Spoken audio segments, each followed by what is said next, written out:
इसको लूज करने के बाद छोटा स्क्रू है, इसको भी हमने लूज करना है। इस तरह से लूज करेंगे, ये देखें, देख सकते हैं लूज हो गया। ये वाली किनार है, इसको हमने घिसना है इस तरह से, ये देखें। तो आप देख सकते हैं ये रॉड फ्री हो चुकी है, इस तरह से ऊपर नीचे हो रही है। तो ये देखें दोस्तों, ये कितनी खराब सिलाइयाँ लगी हैं। तो हो सकता है आपकी सिलाई मशीन में भी इनमें से कोई प्रॉब्लम हो सकती है, जैसे कि सिलाई मशीन का लच्छा देना, इस तरह से देख सकते हैं आप, या इस तरह से टाप करना। तो ये टाप कभी बड़े टाप भी होते हैं, कभी छोटे छोटे टाप करती है, यानी कि मशीन टाँका छोड़कर चलती है। और आपकी सिलाई मशीन कभी कभी धागा भी तोड़ती है, ये देखें। और कभी कभी क्या होता है, आपकी सिलाई मशीन दाना भी देती है। क्योंकि आज की इस वीडियो में हमने आपके लिए इन सारी प्रॉब्लम का सॉल्व करना बताया है, और आपकी सिलाई मशीन में ये प्रॉब्लम क्यों आती है और इसको कैसे सही करना है। तो आइए वीडियो को स्टार्ट करते हैं। तो सबसे पहले हम बात करेंगे, अगर आपकी सिलाई मशीन इस तरह से टाप करती है, लंबे लंबे टाँके छोड़कर चलती है, तो ये प्रॉब्लम क्यों होती है और इसको कैसे सॉल्व करना है। तो अगर आपकी सिलाई मशीन टाप करती है तो हमने सबसे पहले क्या चेक करना होगा। तो पहले हमने फ्रंट प्लेट खोलना है, इस तरह से ये वाला स्क्रू खोलेंगे, लूज करेंगे, और हमने ये वाला स्क्रू भी लूज कर देना है। और लूज करने के बाद हमने ये प्लेट इस तरह से निकाल देना है, ये देखें। उसके बाद हमने ये भी खोल देना है, और जो ये वाली प्लेट है हमने ये भी खोल देना है। तो जब तक आप वीडियो को लाइक करके शेयर भी कर दीजिए, अगर आप चैनल पर पहली बार आए हैं तो सब्सक्राइब भी कर लीजिए।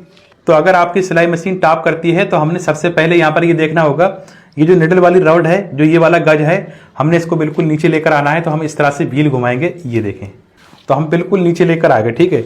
तो अब हमने यहाँ पर क्या चेक करना है, तो देखिए हमने यहाँ पर चेक करना है, हमने ये देखना है हमारी निडल नीचे तक आ पा रही है या नहीं आ रही है। क्योंकि होता क्या है, मशीन चलते चलते कई बार हमारी निडल ऊपर हो जाती है, यानी कि जो ये वाला गज होता है ना, तो ये कभी कभी किसी वजह से मोटा कपड़ा आने की वजह से ऊपर को उड़ जाता है और आपकी निडल ऊपर को उड़ जाती है। तो इस वजह से आपकी सिलाई मशीन टाप करती है। तो अगर मैं यहाँ पर चेक कर पा रहा हूँ तो हमारी निडल इस तरह से नीचे को यहाँ पर दिख रही है। तो यहाँ पर आपकी निडल करीब 1 सूत या 1.5 सूत नीचे को होनी चाहिए यहाँ से, ठीक है। अगर यहाँ से 1 या 1.5 सूत ऊपर को नहीं है, आप इस तरह से पेचकस से टच करके देख सकते हैं, ये देखें। तो यहाँ पर ये टच हो रही है, तो यहाँ पर ये निडल तो सही है। अगर मान लीजिए यहाँ से आपकी निडल ऊपर है, तो आपने इसको नीचे लेकर कैसे आना है, क्योंकि अगर ये निडल नीचे नहीं होगी तो आपकी मशीन धागा भी नहीं उठाएगी। तो हमने यहाँ पर इसको नीचे कैसे लाना है। तो अगर आप यहाँ पर ध्यान से देखेंगे तो यहाँ पर एक स्क्रू दिया गया है, तो हमने इस वाले स्क्रू को यहाँ से खोलना है, यानी कि लूज करना है। तो ये स्क्रू लूज करने के बाद अब मैं आपको दिखाना चाहूंगा, जो ये वाली रॉड है, तो आप देख सकते हैं ये रॉड फ्री हो चुकी है, इस तरह से ऊपर नीचे हो रही है, ये देखें। सबसे पहले आपने व्हील घुमाना है इस तरह से, जो ये वाला पार्ट हिल रहा है, ये देखें, ये इस तरह से ऊपर नीचे हो रहा है ना। तो सबसे पहले हम इस पार्ट को नीचे लेकर आएंगे। तो इस तरह से ये पार्ट ऊपर को नहीं होना चाहिए, बिल्कुल नीचे होना चाहिए, ये देखें। अब ये नीचे हो चुका है ना। अब हमने निडल को इस तरह से नीचे लेकर आना है, और हमने यहाँ पर चेक करना है, जिस तरह से मैंने आपको बताया था कि निडल यहाँ से करीब 1 या 1.5 सूत नीचे दिखनी चाहिए। तो इस तरह से हम निडल को नीचे लेकर आएंगे, ये देखें। तो निडल की नोक जो है, निडल का पॉइंट जो है, करीब 1 या 1.5 सूत यहाँ पर नीचे दिखना चाहिए, ठीक है। उसके बाद आपने सेम पहले की तरह यहाँ से इस वाले स्क्रू को टाइट कर देना है, ये देखें। अब ये बिल्कुल भी ऊपर नीचे नहीं हो रहा है, तो हमने ये वाला स्क्रू टाइट कर दिया है। उसके बाद हम व्हील घुमाएंगे, तो ये देखें इस तरह से निडल ऊपर नीचे हो रही है, यानी कि गज ऊपर नीचे हो रहा है। उसके बाद अगर आपकी मशीन फिर भी इस तरह से टाप कर रही है, सही नहीं चल रही है, तो आपने यहाँ पर क्या चेक करना है और क्या सही करना है। फिर उसके बाद जो ये वाला स्क्रू दिया गया है, हमने इस वाले स्क्रू को लूज कर देना है। इसको लूज करने के बाद जो ये वाला बुश है, इसमें भी यहाँ पर स्क्रू दिया गया है, छोटा स्क्रू है, इसको भी हमने लूज करना है। इस तरह से लूज करेंगे, ये देखें, देख सकते हैं लूज हो गया ना। इसको हमने साइड से कर देना है। अब जो ये वाला बुश है ना, तो इसको हमने थोड़ा सा इधर के लिए खिसकाना है, क्योंकि होता क्या है, कभी कभी हमारे शटल की नोक निडल से थोड़ी दूर हो जाती है, तो इस वजह से आपकी मशीन टाप करती है और ऊपर को धागा भी नहीं उठा पाती है। तो देखें, इसके लिए हमने क्या करना होगा। उसके लिए हमने यहाँ पर पेचकस रखना है, इस तरह से छोटा वाला पेचकस लेंगे, फिर हमने हथौड़ी लेना है और यहाँ पर मारना है, इस तरह से मारेंगे, ये देखें। तो इस तरह से थोड़ी मारेंगे, तो ऐसा करने से क्या होगा, ये जो बुश है ये थोड़ा आगे को खिसक जाएगा और आपके शटल की नोक निडल की नोक से मिल जाएगी और कोई भी गैप नहीं रहेगा। उसके बाद अब मैं आपको दिखाना चाहूँगा, अभी जो हमने शटल के बुश पर ठोक लगाई है, तो ये हमने क्यों लगाई है। होता क्या है, कई बार ये जो शटल की नोक होती है ना, तो ये निडल से थोड़ी दूर हो जाती है, बीच में गैप हो जाता है, तो इस वजह से आपकी मशीन टाप करती है और धागा भी तोड़ती है। तो हमने शटल को इसीलिए आगे को थोड़ा सा ठोका है, ताकि शटल थोड़ा करीब में आ जाए और आपकी मशीन टाप ना करे। तो बस आपने यहाँ पर यही देखना है, यहाँ पर शटल और सुई के बीच में गैप नहीं होना चाहिए, यानी कि आपकी निडल और शटल आपस में टकराना भी नहीं चाहिए और बीच में गैप भी नहीं होना चाहिए। अगर आप ये जानना चाहते हैं पुराने शटल की टाइमिंग कैसे मिलाई जाती है, न्यू शटल कैसे लगाया जाता है, तो इस टॉपिक पर हमारे चैनल पर वीडियो पहले से अवेलेबल है, तो वो वीडियो आप जाकर देख सकते हैं। अब बात करते हैं, अगर आपकी सिलाई मशीन बार बार धागा तोड़ती है, तो ये मशीन धागा क्यों तोड़ती है और आपको क्या सेटिंग करना है जो आपकी मशीन धागा ना तोड़े। तो आपने क्या करना होगा, यहाँ पर उंगली रखना है इस तरह से और आपने धीरे धीरे इस तरह से टच करना है। तो यहाँ पर आपने ये फील करना है, अगर आपको लग रहा है कि आपकी उंगली पर इस तरह से यहाँ पर कुछ टच हो रहा है जिससे कि यहाँ पर चिकनावट नहीं है, तो समझ लीजिए यहाँ से आपका सेटल में थोड़ी सी प्रॉब्लम है। आपने यहाँ पर इसको घिसना होगा। तो इसके लिए हमने रेती ले लेना है। अगर आपके पास ये रेती नहीं है तो आप ये वाली रेती ले सकते हैं। ये देखें, ये छोटी रेती होती है। अगर आपके पास ये भी नहीं है तो आप ये रेगमार ले सकते हैं। ये मार्केट में बहुत ही आसानी से मिल जाता है। तो जो ये वाली किनार है इसको हमने घिसना है इस तरह से। ये देखें, ज़्यादा ज़ोर से नहीं घिसेंगे, इस तरह से घिसेंगे हम। ये देखें, और जो ये किनार है ना, इसकी नोक है, इसकी नोक को भी सही से बना लेंगे इस तरह से घिसकर। ज़्यादा नहीं घिसना, तेज़ी से नहीं घिसेंगे, ठीक है। इस तरह से करने के बाद आपने यहाँ से भी इस तरह से घिसना है, ठीक है। तो ये घिसने के बाद यहाँ पर खुरखुरापन खत्म हो जाएगा और यहाँ से ये थोड़ा चिकना हो जाएगा। तो उसके बाद जो ये नीचे वाली किनार है यहाँ भी आपने थोड़ी सी रेती लगाना है इस तरह से। ये देखें, ये देखें। उसके बाद यहाँ पर आप एक काम और कर सकते हैं, जो ये वाली किनार है आपने यहाँ भी इस तरह से थोड़ा थोड़ा घिस देना है। मतलब कि यहाँ पर आपने खुरखुरापन खत्म करना है, थोड़ा चिकना रखना है इसको, ठीक है। इस तरह से करेंगे आप। ये देखें, तो आप चाहें ये बड़ी रेती से भी कर सकते हैं, बड़ी रेती से और ज़्यादा आसान रहता है। तो ये सेटिंग करने के बाद आपकी मशीन धागा नहीं काटेगी। अगर ये सेटिंग करने के बाद भी आपकी मशीन धागा काटती है तो आपने क्या करना है, क्या चेक करना है वो भी आप ध्यान से देख लीजिए। तो आपने यहाँ पर चेक करना होगा, आपने इस तरह से अंगूठा लगाना है। ये देखें, तो यहाँ भी देखिए इसका लोहा उठा हुआ है, इस तरह से हाथ में टच हो रहा है। तो आपने क्या करना है, यहाँ पर रेगमार लेना है और रेगमार से इसको घिसेंगे इस तरह से। आप चाहें तो रेती से भी घिस सकते हैं। ये देखें, इसमें लगकर भी कई बार धागा कटता रहता है। उसके बाद आपने क्या करना है, नीचे वाली साइड है यहाँ भी इस तरह से थोड़ा घिसना है इसको। ये देखें, इस तरह से घिसेंगे। उसके बाद ये जो होल दिया गया है, तो प्लेट पुरानी होने की वजह से मशीन चलते चलते ये होल बड़ा भी हो जाता है और यहाँ पर निशान पड़ जाते हैं, बीच में किनारे बन जाती हैं। तो आपने क्या करना है, झाड़ू वाली सीख लेना है, जो नॉर्मली झाड़ू होती है उसकी सीख लेना है हमने और इसके अंदर डालना है इस तरह से, यहाँ इस तरह से। ये देखें, तो इस तरह से हमने घुमाना है ताकि इसके अंदर के निशान खत्म हो जाएं। तो हमने दोनों साइड से इस तरह से घुमाना है जब तक इसके निशान सही ना हो जाए, ये अंदर से चिकना ना हो जाए। तो दोनों साइड से हमने इस तरह से कर लेना है। तो अब इससे क्या होगा, आपकी मशीन धागा नहीं काटेगी, क्योंकि इसमें फंसकर भी धागा कट जाता है। उसके बाद आपने एक बात और ध्यान रखनी है, प्लेट ज़्यादा पुरानी हो जाती है, मशीन चलते चलते ये वाला होल ज़्यादा बड़ा हो जाता है, आड़ा तिरछा हो जाता है।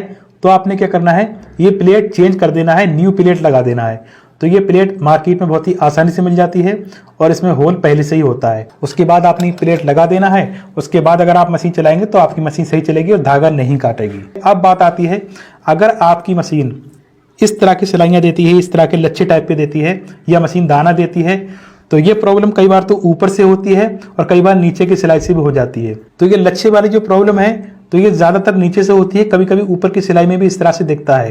तो हम पहले बात करेंगे, अगर आपकी सिलाई मशीन नीचे का धागा खराब देती है, नीचे से इस तरह का धागा आ रहा है, या धागा ढीला आ रहा है, या दाना दे रही है, तो इसको कैसे सेट करें और कहाँ से सेट करें। तो देखें, अगर आपकी सिलाई मशीन नीचे का धागा खराब देती है तो ये ऊपर की प्रॉब्लम है। तो आप समझ जाइए ये प्रॉब्लम ऊपर से हो रही है, और अगर ऊपर की सिलाई खराब आ रही है तो समझ जाइए ये नीचे से प्रॉब्लम हो रही है, यानी कि बॉबिन से ये प्रॉब्लम है। तो अगर नीचे की सिलाई खराब आ रही है तो हमने यहाँ से सेट करना है। सबसे पहले हम बात करना चाहेंगे, ये जो स्टेंशन वाला तार होता है, अगर ये तार खराब है, इसकी सेटिंग खराब है, तो पहले इसको कैसे सही करें। तो जब हम स्टिचिंग करते हैं तो ये तार इस तरह से ऊपर नीचे होता है, इस तरह से। ये देखें, तो स्टिचिंग करते करते कभी कभी ये तार इस तरह से ऊपर ही रह जाता है, नीचे को नहीं आता है, और कभी कभी ये तार बहुत ज़्यादा नीचे को हो जाता है। ये देखें इस तरह से। और कभी कभी ऐसा भी होता है, मशीन चलते चलते ये धागा साइड को इस तरह से बाहर निकल जाता है, कभी इधर को बाहर निकल जाता है अंदर वाली साइड में, कभी बाहर को निकल जाता है। तो अगर आपका धागा इस तरह से बाहर को निकल रहा है या इधर को निकल जा रहा है, तो आपने क्या करना है, इस तार को पकड़ना है इस तरह से और यहाँ से दबा देंगे। इस तरह से दबाने के बाद आपका धागा बाहर को नहीं निकलेगा और मशीन भी सही चलेगी। अगर ये तार ऊपर को रुक जा रहा है, या ज़्यादा लूज है, या नीचे को रुक जा रहा है, तो आपने क्या करना है, देखें यहाँ पर एक स्क्रू दिया गया है। ये देखें, यहाँ पर इस स्क्रू को हमने इस तरह से लूज कर लेना है। ये देखें, उसके बाद हमने पेचकस लेना है और यहाँ पर इस तरह से फंसाना है। ये देखें, तो आप देखिए हम जैसे ही पेचकस घुमाएंगे इस तरह से, ये देखें ये तार इसका ऊपर को जा रहा है। ये देखें इस तरह से ऊपर को जा रहा है ना, और जब हम इस तरह से पेचकस को नीचे करेंगे तो ये तार नीचे को आ रहा है। ये देखें, ये नीचे हो गया। तो देखिए हमने इस तार को यहाँ पर लेकर आना है इस तरह से। अगर ये तार ऊपर को रुक जा रहा है या नीचे है, तो आपने यहाँ से घुमाकर सेट कर देना है इस तार को इस तरह से। तो आपने यहाँ पर सेट नहीं करना, तो ये तो पहले ही ऊपर आ गया। ये देखें, ये ऊपर का ऊपर ही रह जाएगा, नीचे नहीं आएगा। तो आपने इस तरह से घुमाना है इधर के लिए। देखें, ये देखें, ये तार इस तरह से नीचे आ गया। ये देखें, तो आपने यहीं पर लाकर रोकना है इस तार को। आप ये सेटिंग देख लीजिए, यहाँ पर आपने ये वाला स्क्रू टाइट कर देना है इस तरह से। ये देखें, तो हमने इस तार को ऊपर किया, छोड़ा नीचे आ गया, छोड़ा नीचे आ गया। तो कभी कभी यही होता है कि तार ऊपर रह जाता है, नीचे नहीं आता है। तो अब तार की सेटिंग तो आप समझ ही गए होंगे। अब बात करते हैं, अगर आपकी मशीन नीचे का धागा सही नहीं दे रही है तो आपने क्या करना है, ये वाली प्लेटें होती हैं, प्लेट के बीच में आपने फूंक मारना है इस तरह से। इसके बीच में जो भी कचरा वगैरह होगा वो साफ हो जाएगा। कई बार क्या होता है, धागा फंस कर आता है तो आपकी मशीन सही नहीं चलती है। और ये जो प्लेटें हैं, प्लेटों के बीच में आपने 2 बूंद ऑयल भी डाल देना है। उसके बाद अब आपने यहाँ पर धागा कितना टाइट रखना है, कितना लूज रखना है वो समझ लीजिए। तो जो ये वाला स्क्रू दिया गया है, इससे आपका धागा टाइट होता है और लूज होता है। इधर को धागा टाइट होगा और इधर को लूज होगा। तो आपने कितना टाइट रखना है, तो यहाँ पर आपने चेक करना है, धागा ज़्यादा लूज भी नहीं होना चाहिए और धागा ज़्यादा टाइट भी नहीं होना चाहिए, ठीक है। और यहाँ पर आपने ये भी नोट करना है, धागा झटके से तो नहीं आ रहा है, फंसकर तो नहीं आ रहा है। तो आपने यही सेटिंग करना है, नीचे की सिलाई सही हो जाएगी। अब बात करते हैं, अगर आपकी मशीन ऊपर की सिलाई खराब दे रही है तो आपने क्या करना है। तो दोस्तों ये प्रॉब्लम है बॉबिन की, यानी कि डिब्बी की। तो देखिए हमने कैसे पता लगाना है कि हमारी बॉबिन सही है कि नहीं है। तो देखिए अगर हम इस तरह से पकड़ते हैं ना, तो देखिए धागा इस तरह से उठा चला आ रहा है और बॉबिन वहीं की वहीं है। तो इसका मतलब भी धागा लूज है। तो होता क्या है, कई बार हम यहाँ से धागे को ज़्यादा टाइट भी कर देते हैं, फिर भी हमारा धागा लूज रहता है और धागा टाइट नहीं हो पाता है। कई बार ऐसा भी होता है, यहाँ से धागा झटके से आता है, यानी कि फंस कर आता है, तो इस वजह से मशीन सही नहीं चलती है। तो सबसे पहले हमने क्या करना होगा, यहाँ से पेचकस डालेंगे। ये जो पत्ती होती है ना, इस पत्ती में यहाँ से इस तरह से पेचकस डालेंगे यहाँ से, और हमने इसमें फूंक मारनी है पत्ती के बीच में। इसके बीच का कचरा साफ कर देना है। उसके बाद यहाँ भी आप 2 बूंद ऑयल डाल दीजिए, ठीक है। उसके बाद ये वाले पेच कसने के बाद भी आपका धागा टाइट नहीं हो पा रहा है, लूज है, तो आपने क्या करना होगा, ये दोनों स्क्रू अलग करने हैं और जो ये पत्ती होती है, इस पत्ती को निकाल कर इस तरह से मोड़ देना है, इस तरह से दबा देना है। तो ये दबाने के बाद आपने दोबारा से ये वाले स्क्रू कस देना है, यानी कि पत्ती लगा देना है, तो आपका धागा टाइट हो जाएगा, ठीक है। तो आपने यहीं से इस तरह से टाइट कर देना है। उसके बाद अब बात आती है, धागा कितना टाइट होना चाहिए, कितना लूज होना चाहिए। सबसे पहला काम तो ये होना चाहिए, आपने यहाँ से धागा मीडियम रखना है, ना ज़्यादा टाइट रखना है, ना ज़्यादा लूज रखना है। उसके बाद आपने यहाँ पर ये चेक करना होगा, आपने जितना टाइट ये वाला धागा रखा है उतना ही टाइट आप बॉबिन का धागा रखेंगे। आप इस तरह से दोनों धागे पकड़ेंगे और यहाँ से आप एक साथ दोनों धागे खींचेंगे। तो यहाँ से आपको अंदाज लग जाएगा, पता लग जाएगा कि कौन सा धागा टाइट है, कौन सा लूज है, या दोनों एक जैसे हैं।